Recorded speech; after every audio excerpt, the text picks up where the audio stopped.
Ladies and gentlemen, this is a big one because diving into the new CDC's conditional sailing order, we have found out that they have identified 6 large COVID outbreaks since July, 2 of which they claim over 100 people were infected with COVID-19. You don't want to miss this one. Today, we look at some of the surprises coming out from the CDC's new conditional sail order guidelines. There's some things that have changed, and we'll tell you what. Carnival Cruise Lines is excited to return to Jacksonville, Florida in March of 2022. And despite what many say has been a successful cruise restart, the pandemic has claimed yet another cruise line. All this coming up on Midships.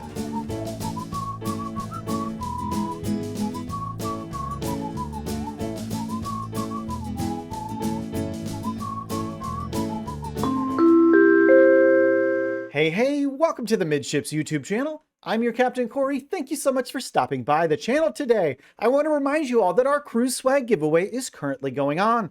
The giveaway runs through this Friday at noon Eastern. And if you'd like to get entered for your chance to win this over-the-door organizer and these cruise tag luggage protectors, all you have to do is follow the link in the description below. If you're watching on a mobile device, I'll pin it up in this upper right-hand corner. Just watch the YouTube video that the link takes you to, and it will tell you exactly how you can get entered. If you'd like to take a look at any of the cruise swag that we recommend here on the channel, there are Amazon affiliate links in the description below. Just clicking on the link does help give back to the channel a little bit. Now let's hop into today's cruise news with a story coming out of Jacksonville, Florida. From news4jax.com. Carnival Cruise Line returns to Jacksonville in March of 2022. Carnival cruise trips return to Jacksonville 2 years after suspending service due to COVID-19, according to the Carnival website. Bookings for Carnival Ecstasy begin March 3rd of 2022, with sailings from Jacksonville to the Bahamas. Carnival had hoped to begin sailing this past summer. This month, Carnival announced 17 of its ships will return to service at the end of the year, with the full fleet sailing by this spring. The US CDC extended their conditional sailing order until January 15th of 2022. The CSO requires 95% of passengers be fully vaccinated prior to sailing or take a COVID test prior to boarding. Carnival is following the CDC recommendations and is requiring proof of COVID vaccinations for most passengers prior to their sailing. So that's awesome news coming out of Jacksonville, Florida. I think, honestly, I'm going to try to hop aboard that very first trip for the Carnival Ecstasy. I really love that class of ships. Those small ship sailing vibes are the vibes for me. Now, since we mentioned the CSO, why don't we go ahead and talk about some of the surprises coming out of this new conditional sailing order. From cruiseradio.net by Orlando Martinez. Report. Surprises from the CDC's updated conditional sailing order. On Monday, the US CDC updated and extended their framework for conditional sailing through January 15th of 2022, making several notable modifications that might give the cruise lines more flexibility to operate in the coming months. The organization also gave us for the first time a comprehensive look at the readiness state of the cruise industry and COVID-19 incidents over the summer as ships resume sailing from US ports for the first time in more than a year. Let's go inside the revised CSO and look at some of the most significant data as well as the updates. The CDC has identified 6 large outbreaks on cruise ships since late July. For the first time, the CSO extension offers details on what the CDC refers to as 6 large COVID outbreaks on cruise ships since passenger sailings resumed in June. While the report does not go as far as naming a ship or cruise line, they still offer interesting insight into conditions on board. And here are the incidents in question. On July 24th, 1 symptomatic passenger tested positive for COVID and was linked to 20 additional cases of the virus over 2 voyages, including that of 18 crew members and 2 passengers. Between July 24th and August 28th, Cruise ship B reported 58 confirmed cases of COVID. From July 29th through 31st, cruise ship C reported 3 symptomatic passengers who tested positive. Contact tracing identified 10 additional passengers and 2 crew members who also tested positive. Between July 26th and August 6th, 7 lab-confirmed cases of COVID were identified in passengers and crew aboard cruise ship D. From August 19th through September 7th, a total of 105 passengers and crew from 4 consecutive cruises aboard cruise ship E had laboratory-confirmed COVID cases. All crew members and 97% of passengers across the voyages were fully vaccinated. And lastly, between August 21st and September 7th, cruise ship F reported a total of 112 confirmed cases of COVID among passengers and crew across 4 consecutive cruises.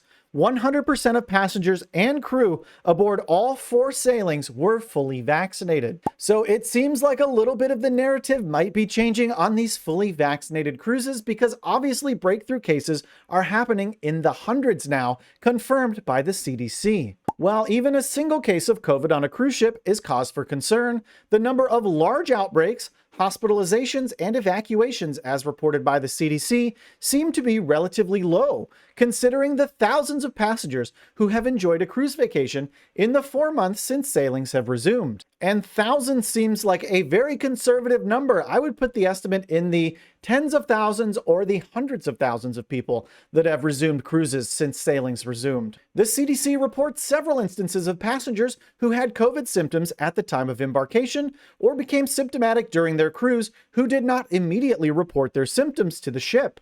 This resulted in extensive contact tracing due to the presumed length of time since the first onset of infection and the large number of people they could have come in contact with. The CDC cites a passenger aboard cruise ship F who was fully vaccinated and tested negative 3 days prior to boarding, but was symptomatic when they embarked on their cruise. The passenger denied having symptoms when he boarded the ship and later died of illness related to COVID-19 3 days later.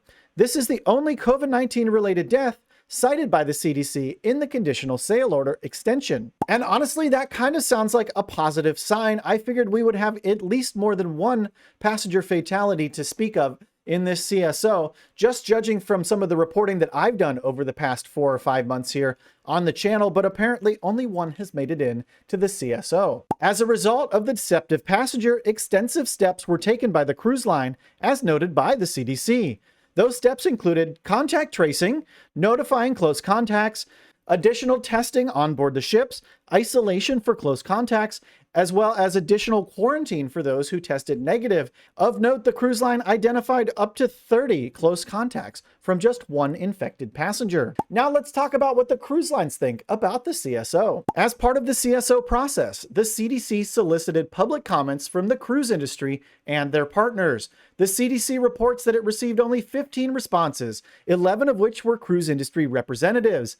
The majority of responses indicate that the industry-wide COVID protocols were important. However, most industry representatives disagreed that the port agreements required under the CSO have any value, and that most industry reps said the CDC's cruise ship color status webpage is not useful. So many of you know I'm not a huge fan of the CSO going forward. I think it had its time and place, and I think that time has come and gone. The cruise lines have done so much and invested so heavily over the past 6 to 10 months to get back to cruising that, like I said yesterday, it is not about to become the Wild West out there in the cruise industry. We may see a phased approach, like a phased step down to say, hey, on this cruise, now we're going to kind of pull back on the masks. On the next cruise, we're going to sort of pull back on some of the testing requirements. Now, again, this is all my hypothetical opinions. These are not facts. This is not reporting. This is my opinion. So I believe that when the CSO finally goes away in January of 2022, that we're going to see the cruise lines probably continue to follow it for several months before you maybe see one or two start cherry picking out some of the protocols to see if they can make cruising more comfortable and more appealing to more people while still remaining as safe as possible. And in fact, one of the safest, if not the safest way to travel right now. As of October 21st, the CDC says that 53 cruise ships have received conditional sailing certificates and are cleared to operate in U.S. waters. Let's talk about some of the changes now with this new extension to the CSO, because there are a few and I think some could be important. The CDC added foreign flagged to the generic term cruise ships, indicating that U.S. flagged cruise ships of over 250 passengers are no longer bound to the CSO. And that is big news for the Pride of America, because she is the only major U.S. flagged cruise ship. And there's a photo of her right now on your screen. Another big change comes to cruise line marketing. Cruise lines will no longer be required to include CDC warnings, advisories, or any recommendations in their marketing material. Additionally, longer cruises are now allowed, which is one of my favorite changes to the whole CSO. Not that I'm a fan of it at all, as you well know.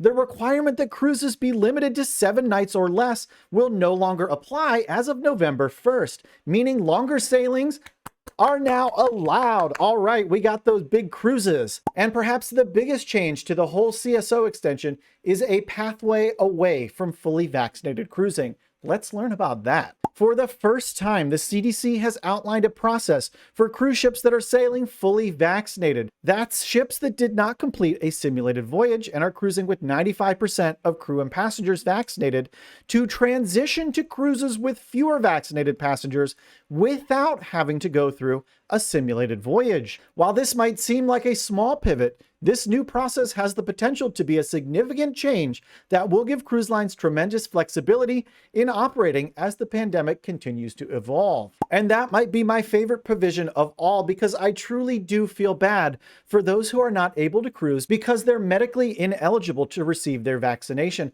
I really feel for those cruisers, because you know they love it just as much as all of the vaccinated cruisers do. They just literally can't get the thing. So I totally understand. I had a reaction to one of the vaccines, but luckily for me, there's still options. I can pivot to a different brand of vaccine. Well, we have some sad news about another cruise line going under as a result of the COVID-19 pandemic. Let's learn a little bit more from thepointsguy.com. By Gene Sloan. Despite the industry's successful restart, the pandemic has claimed another cruise line. Please add riverboat operator Panda to the list of cruise companies that are shutting down for good due to the impact of the coronavirus pandemic. The Southeast Asia cruise specialist, which operated 17 vessels on rivers in Vietnam, Cambodia, Laos, and Myanmar, as well as India, has posted a notice on their website and social media pages saying they have gone out of business. Additionally, they cited a lack of financial liquidity and failure to find additional funding in the wake of the COVID-19 crisis. And man, that is some tough news to swallow here today, because they've been around since 1995 operating these river cruise boats. They had 17 vessels. I mean, this is not some small fly-by-night operator. They've been around. They have crew, they have vessels. They had a lot going on prior to this pandemic by the sounds of it. I am so sorry to hear about that, Panda Cruise Lines. If you made it this far into today's episode, why haven't you subscribed to the channel yet? While you're down there, do us a huge favor, smack that thumbs up button. Thank you so much for stopping by today's episode, and until tomorrow, we'll see ya on the Midships.